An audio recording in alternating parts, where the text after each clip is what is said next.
Hello, everybody. Welcome to Chair with James. We're gonna do the Week 17 predictions and previews.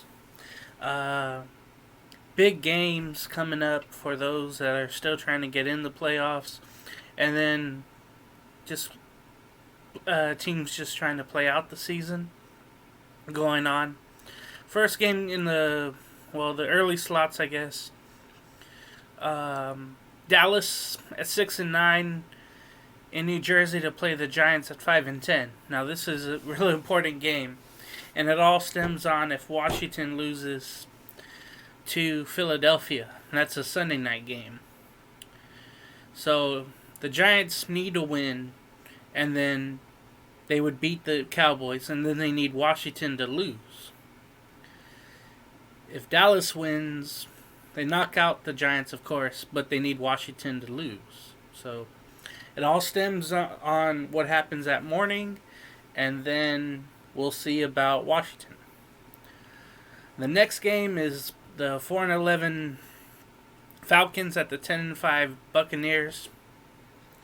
The Bucks have to win, and then hope that Green Bay and New Orleans loses, and then Tampa Bay would get the first seed in the bye week, as there's one bye week, and then there's three other division winners, and then three wildcard winners this year. So if you get the first seed, you're off. So they're trying for that. I think the Cowboys win the other game, and then Tampa Bay should win this game pretty handily. But hopefully Atlanta gives them a good run. NFC North matchup. Of course, it's all basically division matchups on Week 17, and that's exciting to see. Minnesota at 6-9, 5-10. Detroit, obviously it isn't. Minnesota, I checked their injury report. Pretty much everyone is out of the game except Jefferson and Cousins and Thielen, but Cook and a bunch of the defensive players are out. I still think Minnesota will get the win. Jefferson maybe go off for a good game to close out his Rookie of the Year season. In my opinion, I think his Rookie of the Year. Next game, Green Bay at Chicago. Important game here because Green Bay at 12-3 is trying to win the first seed. So if they win, or if if they win, they're the first seed no matter what. If they lose, they come in danger if New Orleans wins and Tampa Bay loses. So that'd be interesting to see if New Orleans can get lucky if Green Bay loses. So it's a big game for Green Bay. But it's a bigger game for Chicago because they're 8-7, and right now they're trying to get stay in the wild card and win the spot. All they have to do is win and they're in. But if Arizona's playing the Rams, so if Chicago loses, whoever wins between the Rams and the Cardinals get in, and Chicago's out. So that's very important in this case. New Orleans at 11-4 goes to Carolina, who's 5-10. New Orleans will be without Alvin Kamara. Scored 6 touchdowns rushing on Christmas last week. And again, they need a win in order to have a shot at the first spot. But it depends on what Green Bay does at the same time. I think Green Bay wins the other game, and then New Orleans wins this one. The Chargers at 6-9 go to the 14-1 Chiefs. Chiefs are sitting most of their starters. I would imagine Tyreek Hill's a game time decision. Probably wouldn't play. I wouldn't play anybody if I was Kansas City. They have the first seed and the bye already locked up. So I don't know who's going to win that one. It would be interesting to see, hey, do they let the Chargers just win and that's it? Or do the backups do really well against the Chargers and win? I might have to go with the Chargers on that one. The 11-4 Seahawks face San Francisco in Arizona at 6-9. I forget they're playing in Arizona. This is a big game for Seattle. If they win and New Orleans loses and Green Bay loses, they get the first seed. So that's very interesting to think about. Tampa Bay, again, I was wrong. Tampa Bay at 10-5. They've won they get a wild card spot. I was wrong about that. They get a wild card spot, and then they get to hold that first wild card spot. So Seattle is the one tied with New Orleans at 11-4, and whoever wins between there needs Green Bay to lose for them to get the first spot. And Seattle will win that one for sure in Arizona. Pittsburgh at 12-3 faces the Browns at 10-5. With Pittsburgh already clinching their spot in their division at 12-3, they're benching, or not benching, but Ben Roethlisberger will not play. No need to, and I imagine a lot of the starters want it. Cleveland needs this game with a win-in scenario at 10-5. They've let so many games go. They lost to the 1-win Jets, became 2 wins. So they got to win this one, or else they need a lot of help. They need Miami to lose. They need Tennessee to lose, Baltimore to lose. So Cleveland winning in and at home. So either you'll see a celebration from the fans there and the players, or you will see depression from the fans and players in Cleveland on Sunday. Miami at 10-5 goes to Buffalo at 12-3. Buffalo already clinched their spot. They're looking just to get another spot ahead of another win over Pittsburgh, because they have the same record, so they would have the second seed locked up if they win and Pittsburgh loses. But they have a tiebreaker, which Buffalo defeated Pittsburgh. So I think it goes to Buffalo. That would sound right. Miami at 10-5, again with a win they're in. And I don't know this is gonna be real tough. I think Buffalo wins that, but somehow Miami stays in the playoffs. Baltimore again 10-5 in Cincinnati to face the 4-10-1 Bengals. Bengals again, they prove that they play people tough. Even without Joe Burrow, they've had 2 quarterbacks, Allen, and I'm forgetting the other guy's name who started on Monday Night Football and defeated the Steelers. Ryan Finley. Yeah. So I think Baltimore wins, though. A lot of people are saying, hey, this is the hottest team coming into the playoffs, and usually the hottest team wins. But I think Kansas City and even Buffalo, they're such a juggernaut that I don't think Baltimore can beat those 2 teams. Maybe Pittsburgh any given day, but people are saying that, hey, yeah, Baltimore, look for them. They're clicking at the right time. The thing is, they have a lot of people injured on their injury list. It was a long list of people. I couldn't believe it, and they got to win. Basically, they got to win. So I think Baltimore will win, but that's going to be tough. The 2-13 Jets go to Foxborough to face the 6-9 Patriots. Both teams just playing out the rest of the season with this game. Might be the last game for Cam Newton with the Patriots, one and done. He's really been up and down this year. He never put up throwing stats. That's just not what he does anymore. He doesn't throw the ball downfield. And you say, yeah, well, they don't have the weapons. They don't have what Tom Brady had. Well, that's what happens when somebody leaves. He takes people with him, or they go somewhere else. Jets, you got to give it to them. They've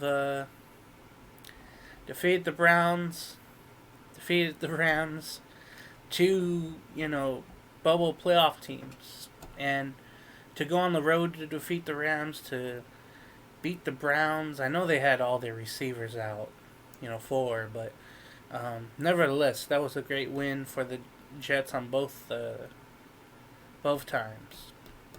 I got a strange feeling Jets win. I mean, they've already lost the first pick. That goes to Jacksonville. I think the Jets will win this one. Arizona at 8-7 goes to LA to face the Rams at 9-6. Again, whoever wins is in, and then whoever loses is out.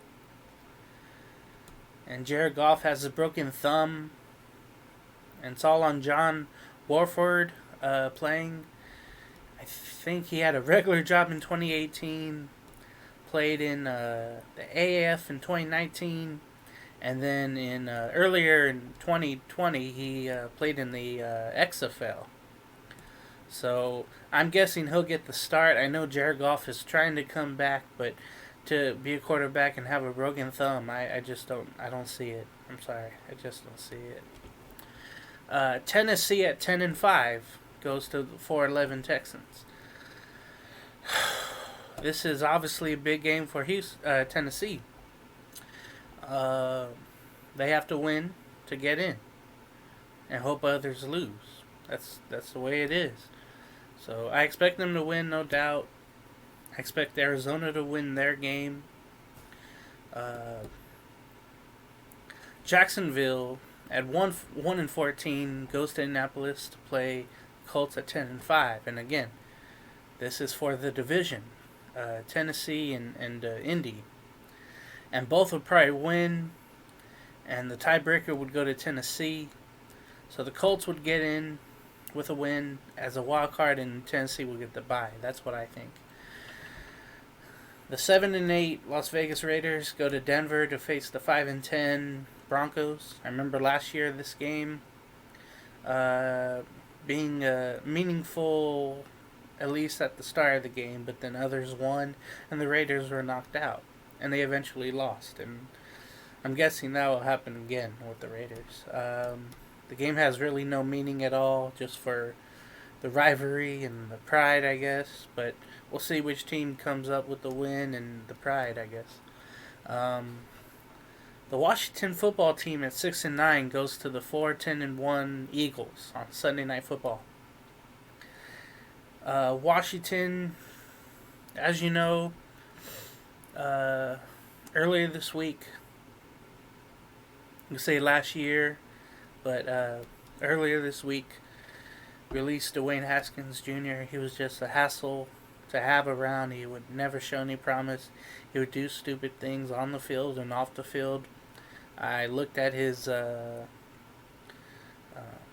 track record of incidents, and it was an odd timing, sure. Right before the season ended.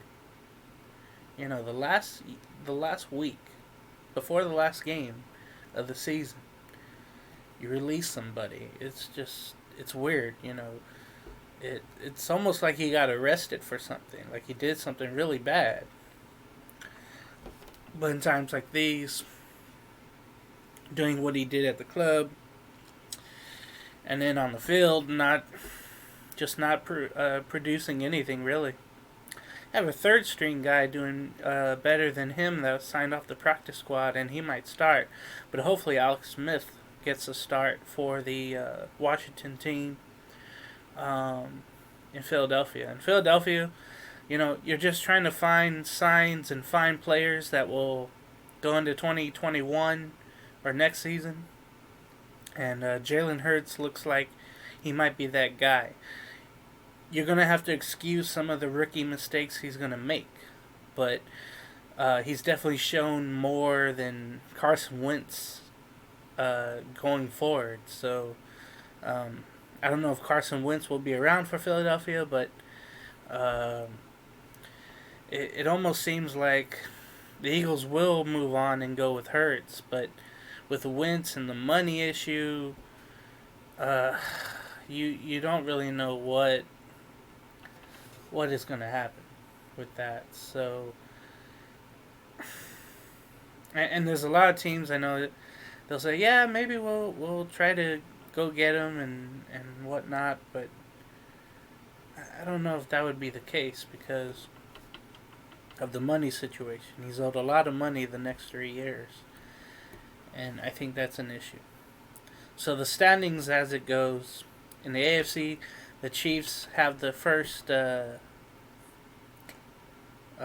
seed and a bye, and then the 2 and 3 Bills and Steelers are tied at 12 and 3. Titans are 10 and 5. Dolphins have the first wildcard spot. Ravens and Browns, they're all tied at 10 and 5, and then the Colts are on the outside looking in at 10 and 5. So that could easily flip flop depending on who wins and loses. Could you imagine that? 3 spots and 4 teams, and they all have the same record. That's the fun of this season, adding the extra wild card. So much fun. For the NFC, again, the Packers have the first seed for now at 12 and 3. The Saints and Seahawks at 2 and 3 are 11 and 4. One needs to win, and then the Packers need to lose in order for 2 and 3 to jump in somehow and get that first seed bye. The Washington football team at 6 and 9 leads the NFC East, but the Giants and the Cowboys are trying to catch up and hope that Washington loses on Sunday night. So that would be interesting to see. The top wildcard seed, number 5, Tampa, 10 and 5. Again, they're in no matter what. The Rams at 9 and 6 have the 6th seed, and then the Bears at 8 and 7. The Cardinals on the outside looking in need the Bears to lose, and then the Cardinals need to beat the Rams in order to get in. So it might flip flop, it might stay the same. It just depends if the Rams win and the Bears win. So that'll be interesting to see. Again, the Cowboys and the Giants. Cowboys at 6 and 9, trying to win over the Giants, who are 5 and 10. Giants are trying to win, and then again, depending on Washington, whatever they do Sunday night, everybody's going to be watching between the Giants and Cowboys and seeing if Washington loses and they get in. So that's going to be fun. Week 17. Possibilities are fun to see and see what happens. I would like to know what everybody else thinks and see what they pick on the game. So take care, everybody. Stay safe and Happy New Year. Happy 2021. I'll see you next time on the chair. Later.